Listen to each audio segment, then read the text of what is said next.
There's a fresh story, come and see. With Olivia and Jenny, be who you need to be. Honest voices, safe and strong. Come as you are, you belong. So take a breath, let's begin. You're not alone, we're here again.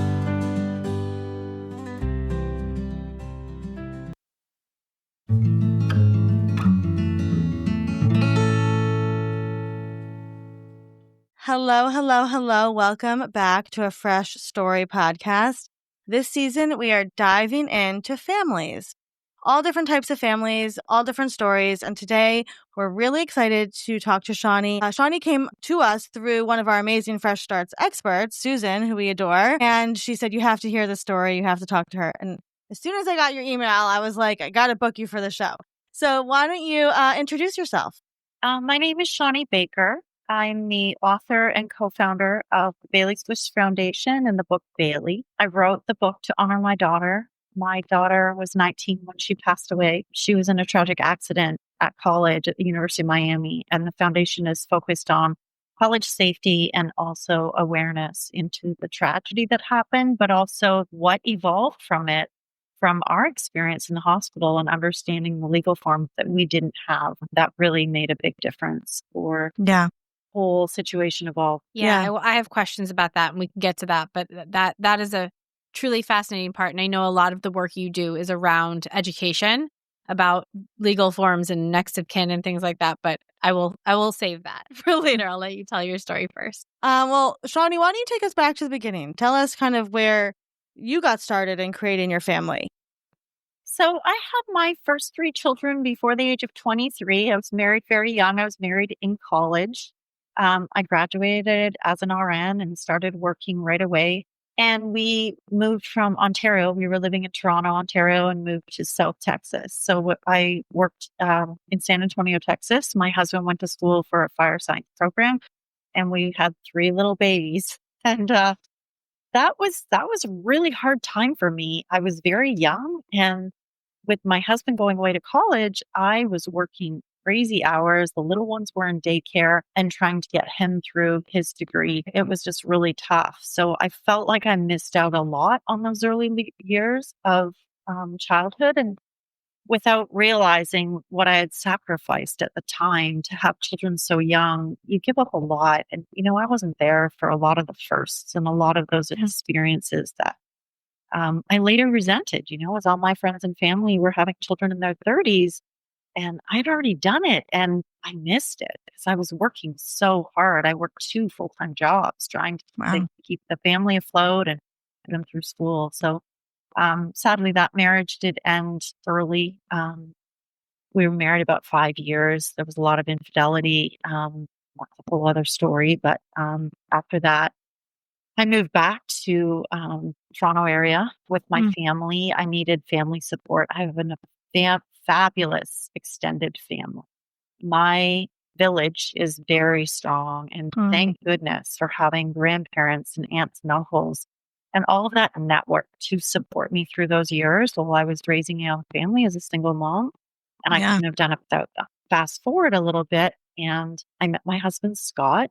And he had been on a career journey. He had been in executive roles. He worked at Goldman. He had lived in New York City and had a house in Greenwich and was just like go, go, go in the corporate world for so many years. He kind of missed out on the family life and always wanted a family.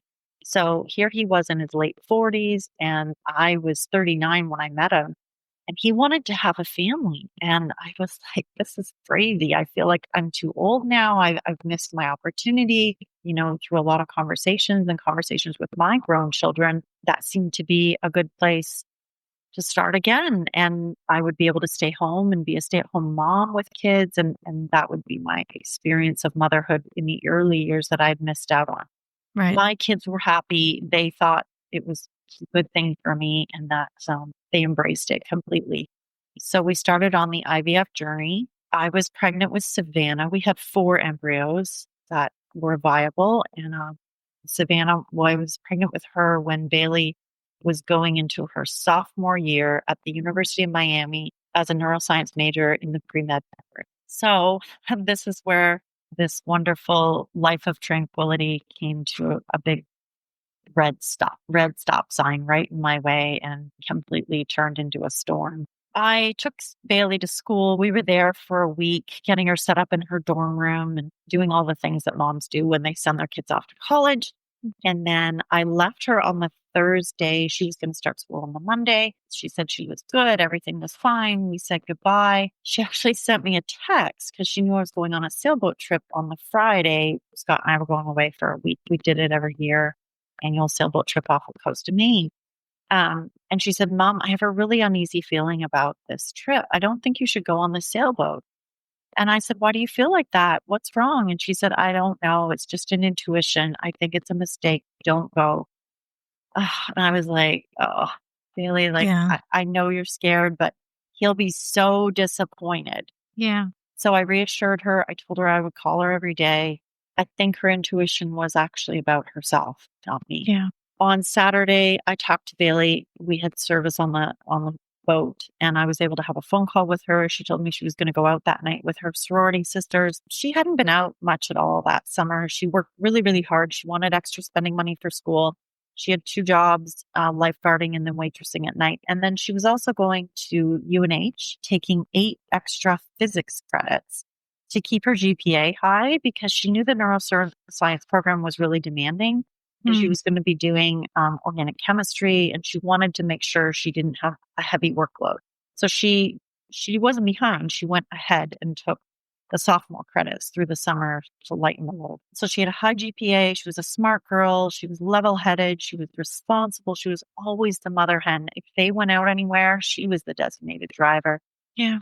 She really didn't like to drink much, so she wasn't really a partier. But this weekend back, it was one of the friends' 21st birthdays. The sorority girls were all going out. She said, Mom, I'm going to go out and have a good time because I won't be able to do it once the workload. I said, okay, that sounds good. Have fun, enjoy your time and call me tomorrow. Let me know how you are. I need to know you're safe. We lost service that night on the boat, and we were 3 hours offshore.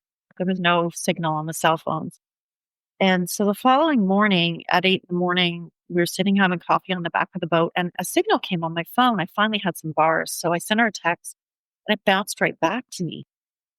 And I thought, okay, that's weird. And then right after that, the phone rang, and it was the Miami-Dade Police Department. And I answered the phone. The officer said, are you Baylie Grogan's mom? And I said, yes. And he said, your daughter is alive, but there's been a terrible accident, and you need to come to Miami immediately. And I said, what happened? What's wrong? He said, I'm so sorry. I can't tell you, but you need to come right now. And you need to be here immediately. I said, is she okay? I can't tell. She's alive. That's all I can tell you. Did she break her leg? I can't tell you. Did she hit her head? I can't tell you. Where is she? She's at the hospital. What are they doing to her? What happened?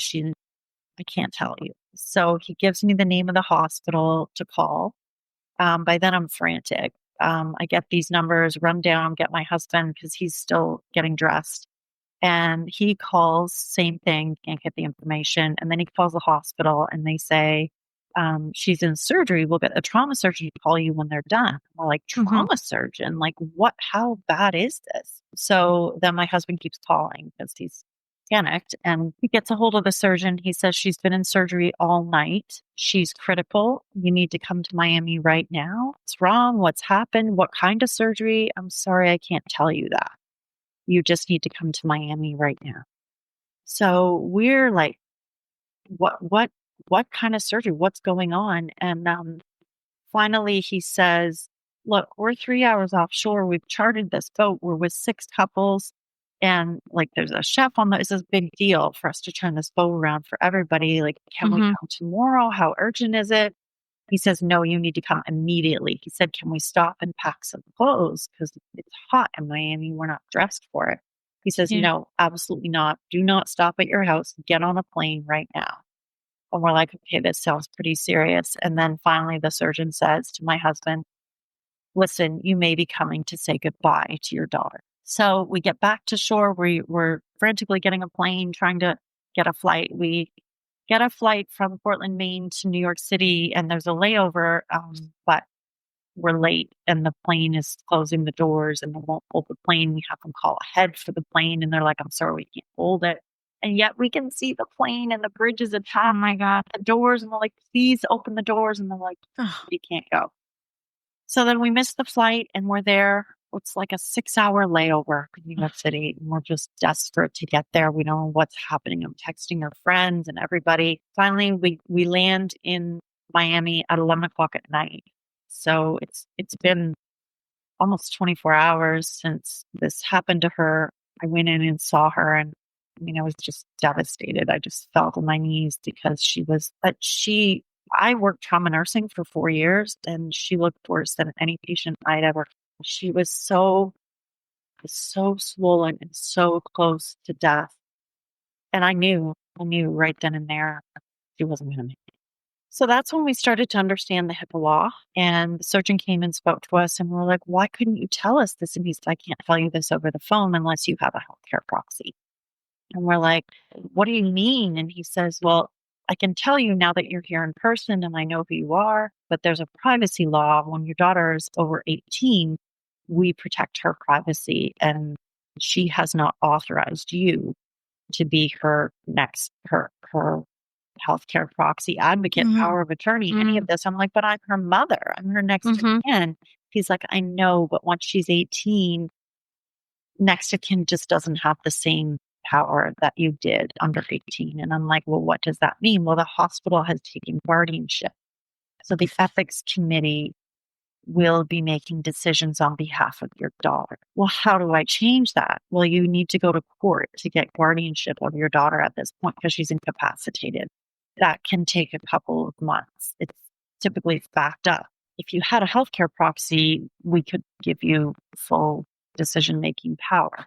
There is some decision-making, we understand now, for next of kin, but the law states that it's general decision-making. It's not major. So that being said, the police came in the next morning, Monday morning. This is now Sunday, 11 p.m. We stay overnight. Monday morning, the police come in and say, we've looked at the video. We suspect there might be foul play. Your daughter walks like she's been drugged. It's a zombie-like state when they're given a date rape drug.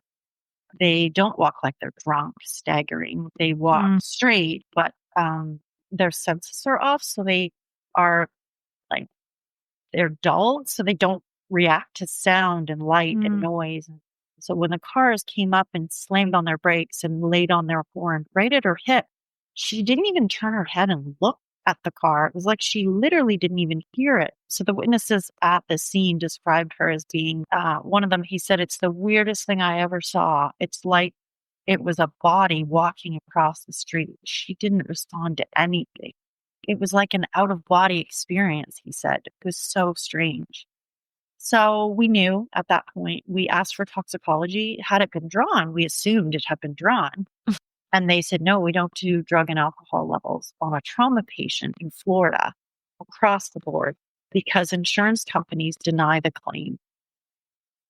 If the insurance company thinks the person was drunk or on drugs, then they say that it's their fault, the trauma. And so they won't pay for any of this. So they get around it by not doing that. Yeah. So they just don't draw it so that the hospital gets paid. So then we said, well, we don't care. We need this drawn. Like if she was drugged, we need to go after the guy who did this. And they said, well, that'll be up to the ethics committee because maybe Baylie doesn't want you to know that she had drugs or alcohol in her system as a parent. So then we went to the police and the police said, we'll order it. And the police ordered it. But by the time all this got done, it was like 36 hours later and the drug was out of her system. So then the next hurdle we had was getting second opinions on her medical records. So we knew how bad the injuries were. She had 4 major bleeds in her brain. She'd been in a 9-hour surgery. They talked about taking the top of her skull off to allow the brain to swell. They were drilling holes in her skull to let all the fluid off. Bags of fluid were pouring off of her head every day. Like literally a full bag of clear fluid would fill to the top. And the pressure was too high and they would drain it again and again. And so we wanted a second opinion on people were reaching out to us. My husband knew people who's fairly well connected, neurologists and different neurosurgeons in Boston and New York. And they said, send us the scans. And we couldn't because without a healthcare proxy, you don't get medical records on someone else. And someone else was my daughter, but she was an adult. We were no different from anyone else without those forms. She was in Miami for a month in a coma. She had a Glasgow coma scale of 3. And for anyone medical who knows what that means, it's the lowest score you can have before death. She did not respond to pain. She did not move. She did not open her eyes. Both pupils were fixed and dilated. Well, they were blown, actually, not fixed, blown pupils. And so they didn't think she was going to survive, but here she was in a coma still a month later. So we wanted her transferred to Mass General. We finally got her there. And when we were at Mass General, they took us into a room, sat us around a table and said, we have some really bad news for you. I'm so sorry, but there's actually an injury that Miami missed. And we're like, what do you mean? And they said she has a significant brainstem injury. There's a bleed in her brainstem that they didn't diagnose. It was there the first day in the trauma room, the very first scan. That injury, called a direct hemorrhage, has a 1% survival rate. Combined with the other injuries she has, she shouldn't be alive right now. The injuries are basically incompatible with life. But here we are. Now we're coming up on 5 weeks. She's no longer on life support. She has a tracheotomy and she's breathing on her own. Despite the fact that she'll never open her eyes again and never move, never respond, she's breathing. Why is she breathing? They don't know. They don't know. They said sometimes this happens. As a nurse, I knew, it's awful to say, but there's a window of opportunity, they call it, when you can take someone off life support. Mm-hmm. And that's at the very beginning. And if you know how bad the damage is, you can pull the plug, if you will, and let them go easily before this stage. But we were so far in now that the law states if a person is breathing, then you cannot let them go to continue. So we were in a really bad spot between a rock and a hard place. A year prior, there had been an accident at Bailey's school. And she said to me, Mom, you know what? There is something worse than dying. And I said, what is it, babe? She said, being trapped in a body that doesn't work. Mom, don't ever let that happen to me. Promise me you'll never let that happen. I said, Bailey, I'll never let that happen, but you make sure you don't let that happen to me. More likely me than you. Yeah. And she says, I promise not. I won't let them do that to you. So here I was with this haunting memory of her asking me to let her go, knowing how bad her life would be. We asked them what the trajectory would be. I wanted to know, would she be like a 3-year-old, a 5-year-old? What would this look like 2 years later? And they said, not even. She won't even be like an infant. She won't ever open her eyes or move her body. She'll be bedridden and in a vegetative state for the rest of her life. They said, we don't even recommend bringing her home. She should be institutionalized. She needs to go somewhere for long-term care with nursing care around the clock so they can suction her trachea. And this life for me was just unacceptable. I just could not see my daughter, who was headed to school to be a neurosurgeon, now in this state. And to me, trapped. She was trapped. Her soul was trapped. And I felt sicker about her living than I did about her dying at that point. And I was actually panicked at the thought of her living. It was the strangest, most bizarre feeling because for the last month, I prayed every day for her to survive. And then on the turn of a dime, I prayed every day for God to take her away. I prayed at her bedside. I asked her to go. I said, please let go. Please go to the angel. Yeah. It's time for you to go. They had resuscitated Bailey 3 different times, done CPR to bring her back throughout this ordeal. And every time they did full resuscitation because we didn't have a way to let her go.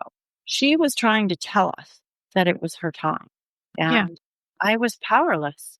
And now here we were. I said, just one more time. Go one more time. She didn't. We had to get lawyers to fight for us to let her go. We had board meetings with the ethics committee, the medical team. everybody. There was like 20, 30 people in a room. And we went around the table and said, would anyone want this quality of life? Does anyone think this is quality of life that Baylie would want? And every single person said, no, she needs to go. Let her go. She needs to die. Out of all those people, we went back to the CEO of the hospital and the legal team, and they said, we can't let her go. It's against the law. Then we said, okay, what can we do? There were different laws they were looking at. So the law in Florida where she was hit was an absolute no. She had to be left. We had to continue care. In the state of New Hampshire, it was a no. She had to continue care. In the state of Massachusetts, it was a gray zone because there is a law that states with significant injury and poor quality of life, there is a point where you can just withdraw care. It's not, you just stop treating her and let nature take its course. In Canada, they would have let her go. So contemplated transferring her because she had dual citizenship. And then finally, they said, look, we're going to call like 10 friends and family members and ask everyone what they think Baylie will. So they did all these interviews, called everybody. Finally, they came back to us and they said, it's unanimous. Everybody agrees. We need to let her go. The hospital called my husband on a Sunday night and said, I know it's an overwhelming yes, she needs to be let go, but there is an aspect of this that puts us in legal jeopardy. Her dad, her biological dad, who left when so long, going back to the beginning of the story, that infidelity piece with my first husband, he actually left when Baylie was 6 days old. So he hadn't been in her life, any of the kids' life at all. I had sole custody, and they wanted to find him. Well, he was incarcerated and had been addicted to drugs, and they couldn't find him. And then they said, if there's ever a lawsuit that says someone comes out of the woodwork and sues the hospital, and my husband says, well, what can they sue you for? He said, the maximum they can sue for is $25,000. And my husband said, I'll write you a check right now. Just let it happen. And they said, no. Which is so fascinating that as her involved mother, you weren't allowed to have a say. But as this father who was never involved, somehow that's going to shut it down. That's the thing that they're afraid of, right? Like, is it or isn't it then? Is it, am I a parent and does that matter or does it not matter? Exactly. And even that I had sole custody wasn't enough. Yeah.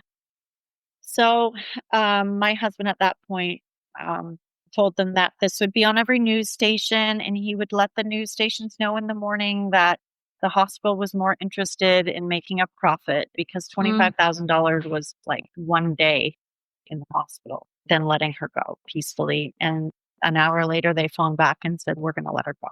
So she was transferred to palliative care. They withdrew everything treatment-wise, and she died 7 days later, which it was another horrific experience because as much as you're fighting for them to die, when it actually happens, it's like all over again. It's like, I can't even believe this happened. Of course. So I was pregnant and I was having contractions throughout it all. They started to get so afraid of a preterm birth that I had to go in twice a week to see my OBGYN. And then I had to go once a week to see the fetal medicine specialist for ultrasounds. So I was just like constantly monitored. Then I was seeing grief counselors. I was seeing my psychiatrist. I was medicated. I just could not cope with this grief. And in order to keep the baby, they needed me on antidepressants to keep me calm because I was such a wreck. So I went on citalopram. I was on Ambien for sleep. They ended up putting me on a third medication, which I don't remember what it was, but it was for post-traumatic stress disorder. And then Savannah was born 5 weeks early at 35 weeks. So we had Bailey's service in October 11th was Bailey's service. January 11th, Savannah was born. Wow. Yeah. So it was a whole experience again with a newborn and grief and then postpartum psychosis and depression. And I was on suicide watch. So they wanted to hospitalize me. And then they agreed to have my mom and sister babysit me for like a month with the new baby. So I was never alone. They watched me. Even as I had a shower, they would sit outside the door. It was just crazy. But, between the hormones and the grief, it's a whole crazy place to be. Because there are hormones connected to Baylie too, right? Like You're her mother. It's all connected. So that must have been such an insane cocktail inside you of things that were making your brain do different Oh, scary. Yeah. exactly. And the other thing too is there was not a lot of research done on the impacts to the fetus from that level of stress. Yeah. So when Savannah was born, she had a really hyperactive moral reflex and she would startle, startle, startle. And I like imagine. she was in fight or flight all the time for the whole Yeah. first year of her life. That was really hard. So, fast forward through the grief and Savannah. And at that point, I had other embryos. The month before she left for school, we were looking at the embryos at the kitchen table because we had, the pictures, the images of them, and one of them was hatching, and we knew the sex of the embryos. We had done like PGS and PGD Mhm. testing. And she was fascinated by them. And Baylie was looking at them and said, "This is so crazy that we can actually see this life right in front of us." And she said, "Mom, I promise you, if something ever happens to me, I'm coming back as one of these embryos." And I said, "Baylie, why would you say that? Don't even say anything like that." And she's like, "Mom, I'm just telling you, like, you just need to remember that. I will come back to you." And I was like, "Please don't say that. You're scaring me. Yeah. I don't want you to say that." She left me a card before she went to university for the baby, a gift. And this card that she wrote on all three sides of the card, this beautiful letter about what a mother I had been to her and how grateful she was and how I would be this great mother to the new baby. And I said to her, "How come you're giving me this now? You're going to be home at Thanksgiving. You're going to be home at Christmas. You'll be home when the new baby comes." And she said, "I just felt like I needed to give it to you now." There were Wow. just a lot of strange things that happened. The other thing was there was a book on her nightstand in the ICU or in her dorm room. So when she was in the ICU, we went over to the dorms and I wanted to go get some of her things before they packed it up to send it Mhm. home. And there was a book on our nightstand called Into the Gray Zone, written by Dr. Adrian Owen. I opened the book. It's about being in a coma. This is so weird. So the bookmark page she was on talks about a young girl being hit by a car and in a coma, which is what had happened to Baylie. We took the book. I read through it. It was crazy. It was as though she had been reading about her own destiny. Wow. And it really became a guide for me because the book was The Quest for Consciousness. They had done a study in the UK and in Canada for the functional MRI looking to see if there was any awareness underneath it all in a coma. So Mhm. they found that 25% of people who are diagnosed as being completely comatose and vegetative and unresponsive can hear and understand everything around them. So this terrifying existence they didn't know about until about 10 years ago. And when they started finding it, it was like these people had been woken up. I mean, some of them were 10, 20 years in the state, completely aware and conscious and never Wow. able to communicate. So the MRI, the functional MRIs, they do an MRI and they ask them questions, and the areas of the brain light up according to the question, but nothing on their body can move and they can't blink their eyes. So you can't say, blink twice. You can't do Mhm. it. Mhm. But they knew they were in there because the brain was lighting up on the questions. So they were going to do this on Baylie. So this book is all about this. When we went to Mass General, her surgeon, Dr. Edlow, came to us and said, "We're doing a clinical trial in the US. It's a study to find consciousness in Mhm. the patient who's in a coma. Your daughter would be the first patient in the US to have this done. And I'm the only physician doing the trial. It's been done in the UK and Canada. Do we have your permission?" Well, my jaw dropped because I had just read about it in her book. And Yeah. I just could not get over this beyond coincidence that she had read about her destiny. And here we were. So we agreed to this study. And that was done after we learned of the direct hemorrhage. That was done just to confirm what our findings were before we agreed to let her go.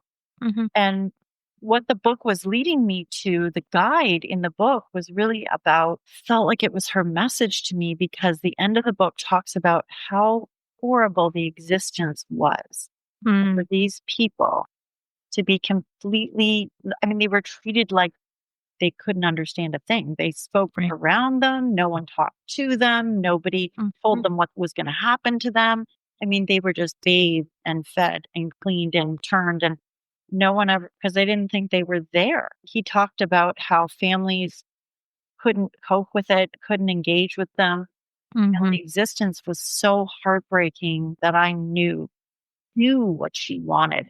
Fortunately or unfortunately, the functional MRI did show us that there was no brain activity. And so it was an easy decision for us on that part. Yeah, that's either one of those would be heartbreaking and also a relief, I imagine, like both results. I also imagine it felt like she was kind of had her arm around you and like you guys were investigating this together with the book, right? Knowing that she had this knowledge before. Yeah. Yeah. Yeah. That is I wild. knew. It was just so crazy. So there were a lot of pieces to this puzzle that led me to believe there was a deeper knowing inside of us, whether our soul has a purpose here, knows our path, somehow knows our journey. There were just too many coincidences for me. Yeah. So that being said, after Savannah's born, we went back for we had 2 embryos left because we'd actually transferred a male and a female with Savannah. I'd lost the boy, miscarried.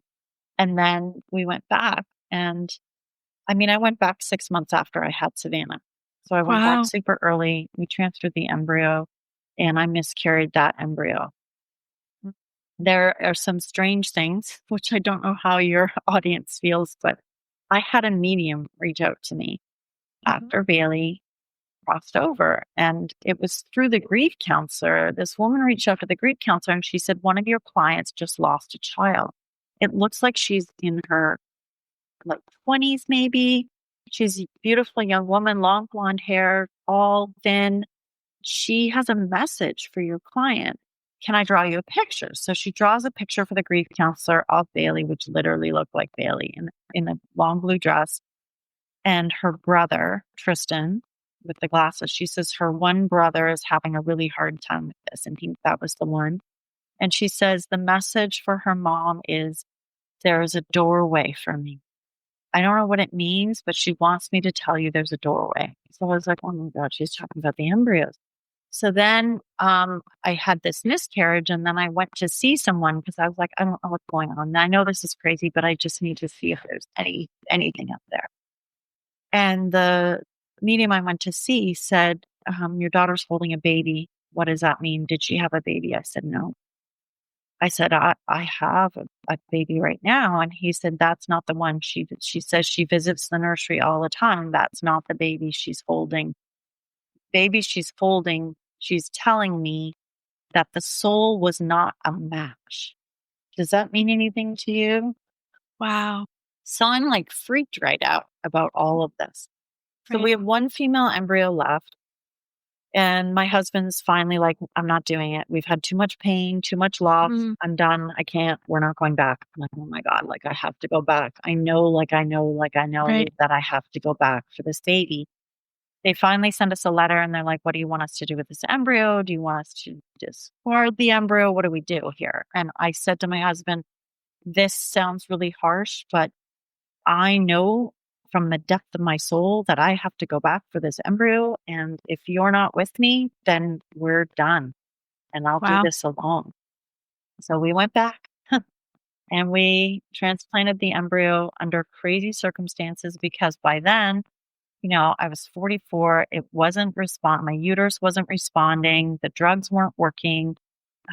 He said, look, this isn't going to work. It's like a 10% chance. I mean, your uterus is overreacting. It's like an 18 millimeter. We can't transfer under that. There's no documented case of success.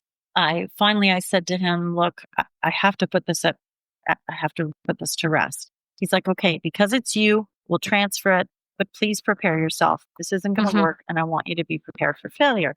So then the way the cycles line up, the transfer date becomes August 19th, which was the day of her accident, the day she was hit, the day for me that she died, the day her soul left her body in my mind. Yeah. Right. And I said, oh my God, I can't do that. I can't transfer a baby on that day. I can't do it. It just feels so wrong. He's like, okay, well, I'm telling you, we're not getting results here. So I said, look, I know, but just push it off one more cycle. Push it off. It haunts me. Why does it land on this day? What are the chances of this? So I'm Googling. Yeah. A 5-day embryo transferred on August 19th would have been a birthday of May 6th, and Bailey's birthday is May 6th.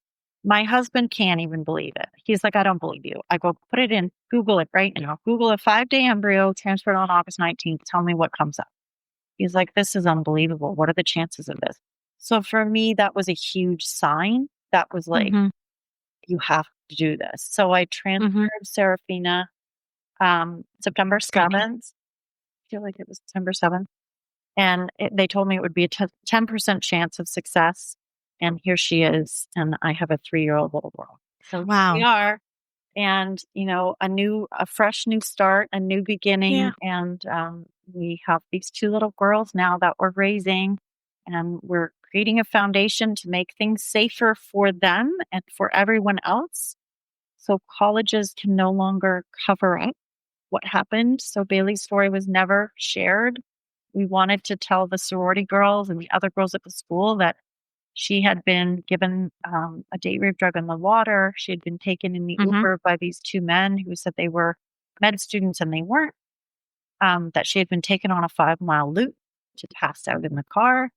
And then when she got away, she walked into traffic, but the school wouldn't let us share that. And because we didn't have a toxicology, there was never any justice. They couldn't prosecute. And so Bailey's tragedy was written up as a pedestrian fatality without the backstory. So our mission is to share that story because this probably happened to other people and let people know they are not alone if they have been drugged and they won't test. In 26 states, the law is that it's being changed now. It was just changed in Massachusetts, but the law states that hospital does not have the right to draw toxicology for a date rape drug unless there's been a sexual assault. So if they get away, they don't test, which is a big problem. And then the other law we were hoping for is to have the healthcare proxy a part of the college admission form so that everybody would have access to it immediately. And a lot of people don't even know about it, but if it was like part of the package, like here's your form, then it's brought to their attention. Where does that healthcare proxy live? I always wonder that, if you're in New Hampshire and she's in Florida and you set that up ahead of time, where is that associated with her health insurance or how does that? Yeah, so it's through, people can set it up through their attorney, but it's state by state. So wherever she was going to school in Florida, it would have to be the Florida legal form. You can get them off of the state websites for free. Honestly, it's so complicated and so difficult that what we decided to do was partner with a company called Trust and Will. They have over 300 attorneys across the U.S. They're a huge company. And they were able to change the law in 39 states that an electronic signature was equal to a notary. So you don't have to print it, take it down the street, take it to a notary. Because you know what happens, right? You get busy. And this is something that doesn't get done. So it's a one and done, pull up the form, it's $60. You can get all 4 forms for $100 or the healthcare proxy for $60. You fill out the form, you submit it, it's done. It works in every state for that price. They will do one in every state for you. It's an app on your phone. It's easily accessible. You pull it up. You can email it to the hospital if there's an accident. And, the thing is, this is for schools too. Like if your child has a mental breakdown at school and they're having panic attacks or they're depressed or they're suicidal or they don't go to class for 5 weeks and they stay in their dorm room, no one calls the parents because they're over 18. So I've had parents reach out to me now to say, my son committed suicide. And here's the backstory. And no one called me. I would have gone and got him. I would have brought him home. I would have taken him out of school. But I didn't know. And they don't know because they're adults. Considered adults. Wow. Yeah, legal adults. I mean, their brains are not quite there yet. I mean, and I'm just thinking about even single people. Like my sister is divorced, right? and she lives with her parents and her kids, but who No, I'm off to do this right yeah, now. you're going to be doing it immediately. My general practitioners, last time I went, she handed me forms and she said, "Do you have a healthcare proxy? Because I'm divorced." And I said, "No." And so she gave me paperwork, but it was the same thing, Shawnee. I have the paperwork. I never did it. Yeah. So I think this is probably one of the most important episodes I feel like we've ever recorded. Yeah. And I'm just, this is so cliche, but like Baylie was almost too good for this world, right? Like she needed to save so many more people than Yeah. she had could. a mission. Yeah, then she But could. I wish she didn't. Right, wish I she mean, hadn't, right? No. Yeah. I do these podcasts and people say, gosh, you talk about your daughter without the emotion, but I have to do this. And Yeah, it's of course. like I separate myself from it. It's almost as though 100%. this didn't happen to me. Yep. Mhm. And I've learned to create like a wall around my grief. Now, sometimes people will ask me something that totally triggers it and I'm a wreck and I can't finish Nice. the interview, but I'm trying to raise awareness. And I think that's the only way I can do it is to kind of separate myself 100%. from it. But yeah, like it's the healthcare proxies, it's the HIPAA waivers, it's having access to your child at school and knowing what's going on and being able to help them and intervene when they don't know how to help themselves. Baylie called for help. So she knew she was drugged. She reached out and said she knew something was wrong. She had called an Uber several times that day. So she called her roommate and called the sorority girls and said, something's wrong. I can't use my phone. I don't know how to use my app. I can't order an Uber. They're like, Baylie, it's 3 a.m. It's pouring rain. You're 3 miles from us. You have to call an Uber. And she's like, I don't know how. And they said, okay, well, can you follow GPS? She's like, I don't know how. They said, okay, well, we're going to text you a pin. See if you can open the pin on your phone. So she opened the pin. She says, oh, thank God I can do that. They said, okay, we'll just start walking and we'll follow you on Friend Finder. So she starts walking and that's when she walked into traffic and they watched her stop moving. Wow. And the girls said they heard sirens and ran outside and they knew she had been hit. Wow. So for me, the college safety piece is education for one and letting them know, like, if you can't use your phone and you can't call an Uber, you probably can't walk. Right. And then having a way for them to send help. The girls had no way to help her. There was no safe ride. There was no way to send a car. So I just think there are ways to solve this. We've since partnered with a company that has a safety app, and that safety app would have saved Bailey's life. So it's really quite fantastic. When you get in rideshare, you press go and it records the entire thing, records the whole conversation, audio and video. It can be sent as a 911 call. So you can text 911 and send them the video and they can either follow along with the video or have a recording of the video, send police to your location. You can also send it to friends and family. You can send it through an Amber Alert. So the person's phone will send an awful alarm to them to look at their phone that something's happening. Wow. So it is a very good app that I think all colleges should have. Yeah. They currently spend $90,000 a year on the blue light system in their parking lots, which is really frustrating because this is dated back to the 70s and you have to hold the light and wait for someone to come help you. And it just seems like such a waste of money. If we could just update the systems or switch over and put the money towards apps, safety app, have a ride from the college. I'll come get you no matter what, any time of night, just call. There are ways to save these kids. And I'm just really advocating for changes. Absolutely. Yeah. Could you tell us a little bit how Baylie shows up in your family now with Serafina and Savannah?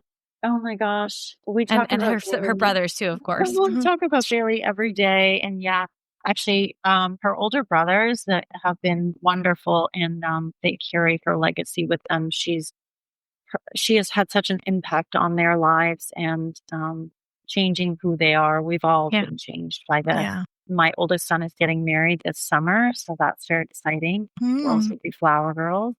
And just, everything we do is about Baylie, and she is in our lives constantly, and a reminder to live our lives to the fullest every single day and to be the best people we can be. And that all that really matters is love and kindness, and nothing else matters. Yep. Nothing. Yeah.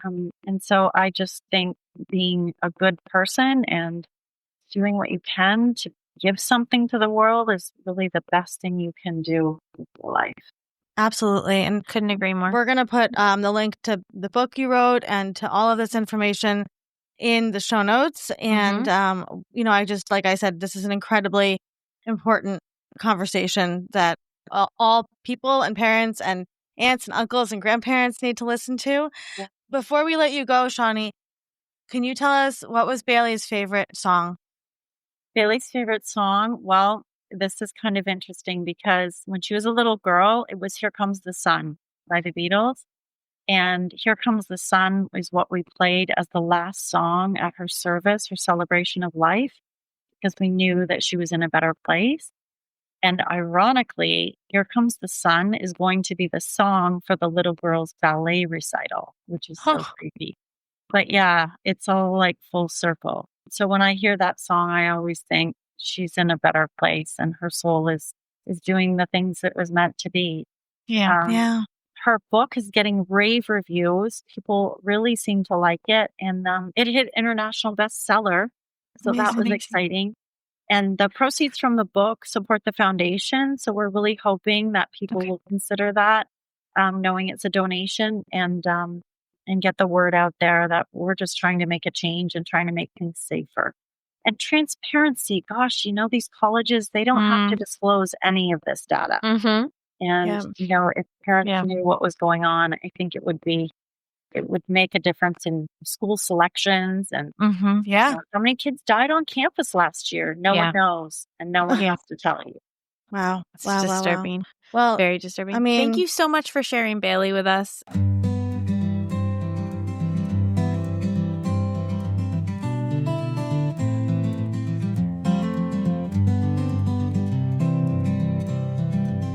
It's a fresh story, come and see. With Olivia and Jenny, be who you need to be. Honest voices, safe and strong. Come as you are, you belong. So take a breath, let's begin.